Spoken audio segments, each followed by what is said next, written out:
মুসলমানের বাচ্চা বল বেটা, এখন দাঁড়ায় বল বেটা, কোন কাফের বেঈমান, কোন খ্রিস্টানের বাচ্চা, কোন ইহুদি, তুই মুসলমানের ঘরে জন্ম নিয়া তোর রক্তে মুসলমান মার রক্ত, তুই কেমনে ওই বেঈমানের মতো সাজলি?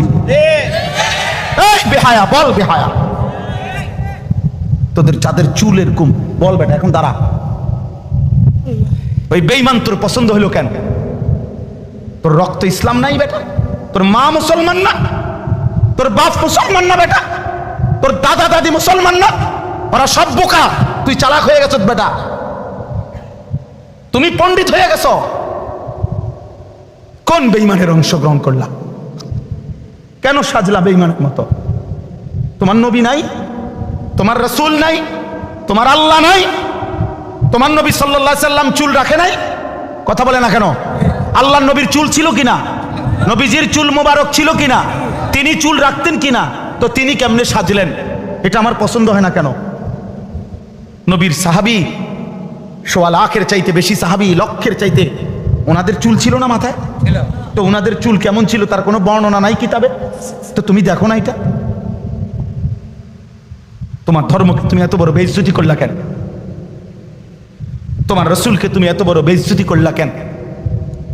তুমি যদি নবী সাল্লাল্লাহু আলাইহি সাল্লামের কাছে আমলনামা দিয়া বলো যে ইয়া রাসূলুল্লাহ, এই যে আমি আনিসুর রহমান, আমার সুপারিশটা আপনি করেন হাশরের ময়দানে, এই যে আমার আমলনামা, আল্লাহ নবী সাল্লাল্লাহু আলাইহি ওয়াসাল্লাম যদি আমলনামা উল্টাইয়া দেখবে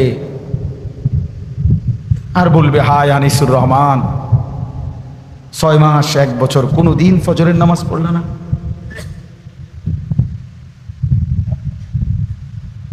আমার উম্মত, আমি 23টা বছর চোখের পানি ফেললাম, আমি কত পাথরের আঘাত সইলাম, আমি ক্ষুধার কষ্টে পেটে পাথর বাঁধলাম, আমি দান দান শহীদ করা রক্ত নিয়ে ময়দানে বেহুশ হয়ে পড়েছিলাম, আমি সারা রাত দাঁড়িয়ে চোখের পানি ফেলে তোমাদের জন্য, উম্মতের জন্য কেঁদেছিলাম, বিনিময়ে এই আমলনামা? 30 বছর তুমি মুসলমান সুদ খায়,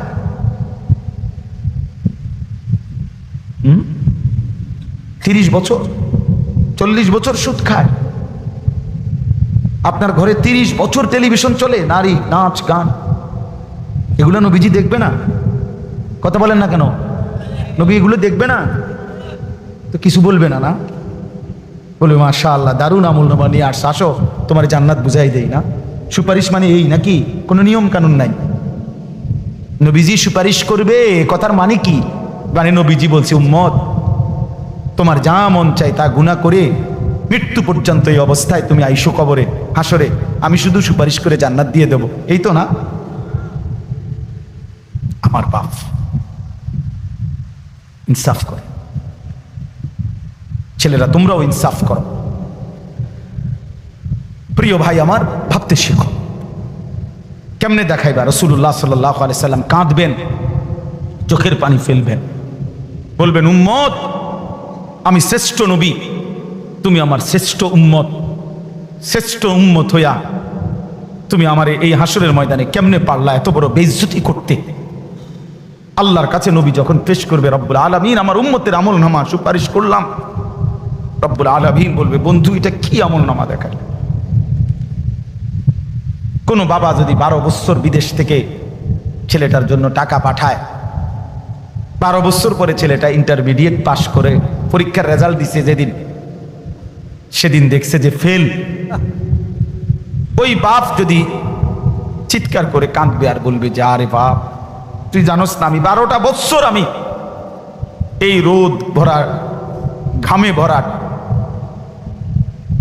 বিদেশের মধ্যে থাইকা টাকাগুলো রোজগার করে, বিশ্বাস করেন জানেন না, আমি হজ্জের সফর থেকে আসছি, অল্প কয়দিন হয়, ঠিক এই গত মঙ্গলবারে, আজকে মঙ্গলবার, কত প্রবাসী যে আমি দেখছি, আমি ব্যক্তি, আমার ছোট ভাই এই যে মাওলানা আতিক, গত বছরও আমার সাথে সে উমরার সফরে ছিল, রমজান, ওই দেখছে যে প্রবাসী গো, কারণ আমি হাঁটতেই পারি না কোন দিয়ে, যে এন দিয়ে হাঁটি, এন দিয়ে মনো 10, 20, 50 জন পোলাপাই, আমরা দেশি, যেখান দিয়ে দেখে ও এন দিয়ে যাতা দিয়ে ধরে, এ জড়ায় ধরে ধরে কান্দে যে হুজুর 12 ঘন্টা 14 ঘন্টা ডিউটি করি এই প্রখর রৌদ্রের মধ্যে, এরপরে নিজের খানা নিজে, নিজের জামাটা নিজেই ধোয় না, কে ধুইব না? নিজের রান্নাটা নিজে রান্ধে। একটা ছোট্ট রুমের মধ্যে মানুষ আড়ে না, 6 জন থাকে 12 জন, কোনো রকমে জান্ডা লইয়া পড়ে আছে, যে বুকটা বাইন্দা কলজাটা বাইন্দা এই 2 টাকা 5 টাকা জমাইয়া সবটা টাকা বাড়ি ঘরে বউ বাচ্চার জন্য, মা বাবার জন্য, তাদের মুখে হাসি ফুটার জন্য দিয়ে দেয়। সেই বাবা 12 বছর পরে সে কি পরিমাণ কাঁদবে আর বলবে, সন্তান আমার রক্ত পানি করা এই টাকার বিনিময়ে এই রেজাল্ট, এই রেজাল্ট। বাপ তুই আমার এত বড় বেইজ্জতি কেমনি করলি? খোদার কসম যুবক, নবীজি সাল্লাল্লাহু আলাইহি সাল্লাম এটা বলবে যে উম্মত ফজরের নামাজ পড়ো নাই, কতদিন উম্মত আমার এত বড় বেইজ্জতি কেমনি করলি? 60 বছরের বুড়া চাচা, এই চাচা এখনো 60 বছর ধরে হায়াত পাওয়ার পরও বিড়ি খান, সিগারেট খান। এই বিড়িওয়ালা মুখ নিয়ে কোন লজ্জায় নবীজির সামনে দাঁড়াবেন? এই বুড়া, মনে রাখো তুমি, আমার নাম আনিসুর রহমান, আমি যদি আর কোনোদিন নাও আসি, একদিনই বলে গেলাম, একদিনই বলে গেলাম। কেমনি দাঁড়াইবেন? 60 বছর বয়সেও বিড়ি খানা ছাড়লেন না, বুড়া হইয়া বাঁকা হইয়া গেলেন, শরীরের গিরাগাড়ি জোরাজারি সব ছেড়ে দিছে। অন টেলিভিশন চান, এখনো চা দোকানে বইয়া বেডি চান। ছি ছি ছি ছি, আমনের মতো নির্লজ্জ বেহায়া আল্লাহর জমিন আর কেউ নাই মিয়া। বেহায়া বুড়া মিয়া, বেহায়া তুমি মিয়া, বেহায়া বেটা। 60 বছর বয়সও যে নারী দেখে, ছবি দেখে, এবার আর গুনার বয়স আছে 40 বছর। এবার কোনো ছোটখাটো হারামি না, ছোটখাটো ডাকাত না, শক্ত ডাকাত। এবার আর গুনা ফাইকা গেছে, একদম গুনা টাইট হয়ে গেছে একদম। কারণ এবার কি মনে করেন, 60 বছর বয়সে যে এখনো মিথ্যা বলে, গালি দেয়, তো উনি মিথ্যা কথা বলে আজ 5 বছর নাকি? উনি তো মিথ্যা কথা শুরু করছে 20 বছর থেকে। বুঝেন নাই কথাটা? আজও ছেড়ে দেওয়ার সময় হয় নাই, আজও সময় হয় নাই। আর কত? আলাম ইয়ানি লিল্লাযীনা আমানু আন তাখশা কুলুবুহুম লিযিকরিল্লাহ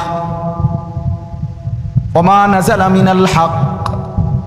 রব্বুল আলামিন বলে, ঈমানদার মুমিন, আমি আল্লাহর ভয়ে, আমার স্মরণের জন্যে তোমার দিলটা, আন তাখশা কুলুবুহুম, তোমার অন্তর নরম হওয়ার, দিলটা নরম হওয়ার সময় বান্দা আজও কি হয়নি?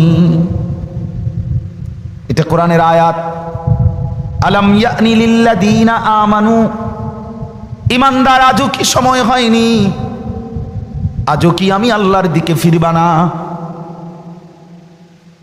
গত 6 মাস ধরে যেই ছেলে ফজরের নামাজ পড়ো না বাপ, গত 1 বছর ধরে যেই মুসলমান তুমি ফজরের নামাজ পড়ো না, আল্লাহ যেন ডাক দিয়ে জিজ্ঞেস করে, বান্দা বলো না বান্দা, তাহলে কি আর কোনোদিন তুমি পড়বা না?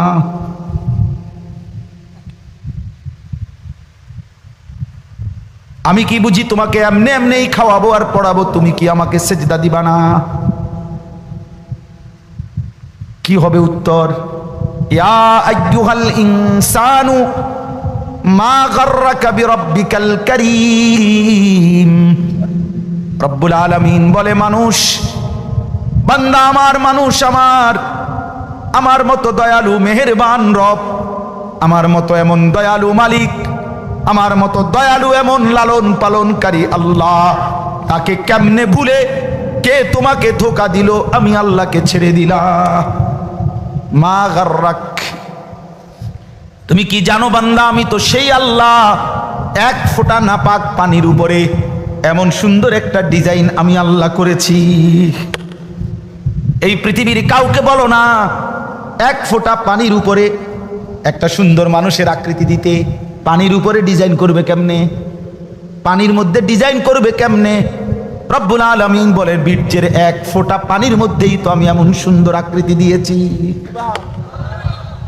ইন্না খালাকনাল ইনসানা মিন নুতফাতিন আমশাজ, নাপাক বীর্যের ফোঁটা থেকেই তো আমি আল্লাহ মানুষকে বানিয়েছি। আল্লাযী খালাকাকা ফাসাওয়াকা ফাআদালাক ফি আইয়ি সূরাতিন মা শাআ রাক্কাবাক। আমি তো বানিয়েছি, আমি তো সাজিয়েছি, আমি তো এমন সুন্দর চেহারার রং দিয়েছি। এমন দয়ালু মাওলা কেমনে ভুলে গেলা, কেমনে ভুলে গেলা? আলাম নাজআল লাহু আইনাইন, আল্লাহ বলে বলো না বান্দা আমি কি দুইটা চোখ দেই নাই? বলো, সবাই উত্তর দেন। হ্যাঁ, ওয়া লিসানান, আল্লাহ বলে বলো না বান্দা আমি কি জিহ্বা দেই নাই? ওয়া শাফাতাইন, আল্লাহ বলে বলো না বান্দা আমি কি দুইটা ঠোঁট দেই নাই? দিয়েছেন। তাইলে সেই মালিক যদি বলে বান্দা আমার দেওয়া জবানে আমার নামটা আমি শুনতে পারলাম না কেন? আমার দেওয়া চোখে আমার কালাম তুমি দেখলা না কেন? আমার দেওয়া কপাল আমি আর রব্বুল আলামিন আমারে সেজদা দিলা না কেন? বন্ধু মনে রাখো ভাইয়া, একটা কথা শক্ত কই, রাগ হইও না প্রিয় ছেলে বাপ, এই কপাল পৃথিবীতে উপার্জনের দুনিয়াবি কোনো কাজে লাগে না। এই হাত পাও এগুলা মানুষের অঙ্গ প্রত্যঙ্গ কাজে লাগে বিভিন্ন উপার্জনের কামে। এই কপাল এটা দুনিয়াবি কোনো কামে লাগে না, এটা কোনো কাজের জন্য, কোনটা দিয়ে কোনো উপার্জনের কোনো কামে, দুনিয়ার কামাইয়ের কোনো কাজে এই কপালের এটুকু জায়গা ব্যবহার হয় না, এটা লাগে না আর কি। তো এটা আল্লাহ তাআলা কেন বানাইছেন? খোদার কসম রব্বুল আলামিন এই কপাল শুধুই সেজদার জন্য বানাইছেন, শুধু সেজদার জন্য। এজন্য যে কপাল সেজদা দেয় না, যে কপালে সেজদা নাই, তুই মানুষও না, মানুষের বাচ্চাও না, ইনসানের কোনো কাতারে সে পড়ে না, সে কোনো মানুষের কাতারে পড়ে না, ইনসানের কোনো কাতারে পড়ে না যার কপালে সেজদা নাই। কারণ কপাল বানানোই হয়েছে, সেজদা কাকে বলে? ওয়াদউল জাবহাতে আলাল আরদ, জমিনের মধ্যে কি রাখা, তো কপাল রাখাটারই কি কয়? তার মানে সেজদা কপাল, কপাল বানানোই হয়েছে কিসের জন্য? সেজদা। নবী সাল্লাল্লাহু আলাইহি সাল্লাম বলেন আকরাবু মা ইয়াকুনুল আবদু মির রাব্বিহি ওয়া হুয়া সাজিদ। নবীজি বলেন কোন বান্দা আল্লাহর সবচেয়ে ঘনিষ্ঠ হয়, আকরাব সবচেয়ে ঘনিষ্ঠ হয় যখন সে সেজদা করে, সেজদা করে। এজন্য আমার শায়েখ আল্লামা মুফতি মুশতাকুন নবী কাসিমি হুজুর সবসময় এটা বলে যে কোনো বান্দা যখন সেজদা করে তো আল্লাহ তাআলা তার পিঠে মাথায় এভাবে হাত বুলায় দেয়, আদর করে। আল্লাহ আদর করে, আল্লাহর কুদরতি পায়ে সেজদা দেয়, মালিক তখন আদর করে দেয়, পিঠে মাথায় হাত বুলায় দেয়। আল্লাহ ডেকে বলে আনিস আমারে সেজদা করছো না, ইরফা রাসাক, উঠো, মাথা উঠো, ওঠো, বসো, বসো, আর কিছু বলবা কিনা বলো। তো বান্দা বলে আত্তাহিয়াতু লিল্লাহি ওয়াস সালাওয়াতু ওয়াত তাইয়্যিবাত। আল্লাহ বলে আচ্ছা আমার প্রশংসা করলাম, খুশি হলাম, আর কিছু? আল্লাহুম্মা সাল্লি আলা মুহাম্মদ ওয়া আলা আলি মুহাম্মদ। ও মাশাআল্লাহ, আমার বন্ধুর প্রশংসা করলা, দুরূদ পড়লা, আমি এত খুশি হলাম, এখন কিছু আর বলবা? তো বান্দা বলে আল্লাহ সেজদা দিয়ে আপনার কাছে আসলাম, আপনার প্রশংসা করলাম, আপনার বন্ধুর দুরূদ পড়লাম, একটা উদ্দেশ্য আছে, মাকসাদ আছে। কি মাকসাদ, কি উদ্দেশ্য? আল্লাহুম্মা ইন্নী যালামতু নাফসি যুলমান কাসীরা। আয় মাওলা আমি বড় নাফরমান মাওলা, আমার গুনাহ অনেক বেশি মাওলা, আর আমি জানি ওয়ালা ইয়াগফিরুয যুনুবা ইল্লা আনতা, আপনি ছাড়া আর মাফ করার কেউ নাই। এই জন্য আপনার এত কাছে আসলাম, আপনার স্পর্শ পেলাম, আপনার বড় আকরাব ঘনিষ্ঠ হলাম। উদ্দেশ্য হলো ফাগফিরলি মাগফিরাতাম মিন ইনদিক, আপনার পক্ষ থেকে আমারে ক্ষমা করে দেন, ওয়ারহামনি আমার একটু দয়া করে দেন, ইন্নাকা আনতাল গফুরুর রহিম, আপনি মাফ করবেন না কা, আপনি তো ক্ষমাশীল, আপনি দয়া করবেন না কেন, আপনি তো রহিম, দয়াবান। আল্লাহ বলে কস কি রে বান্দা, এত আদর করে বললে মাফ না করি কেমন? হ্যাঁ কি কইছেন এখন? আল্লাহু আকবার। এই জন্য বান্দা যখন সালাম ফিরায় এই ডানে বামে, তখনই একবার কি পড়ে আল্লাহু আকবার। অর্থাৎ উদ্দেশ্য হলো সে সালাম ফিরাইয়াই আল্লাহু আকবার বলে অর্থলে বলে আর মানুষের জানায় ভাই সাহেব আল্লাহ বহুত বড় মহান, উনি আমার মাফ করে দিছে। আল্লাহু আকবার। এই যে নাহলে আপনারাই তো কইয়া উঠলেন আল্লাহু আকবার নিজে নিজে। আল্লাহু আকবার। জন্য দোস্ত, বান্দা সেজদা দিয়ে বসলে সালাম ফিরাইবার আগে আগে রব মাফ। চলো ইনশাআল্লাহ রাত গভীরে চলো নিয়ত করি ইনশাআল্লাহ। নওজোয়ান, আগামী দিনে ইসলামের জন্য তোমাদের দরকার।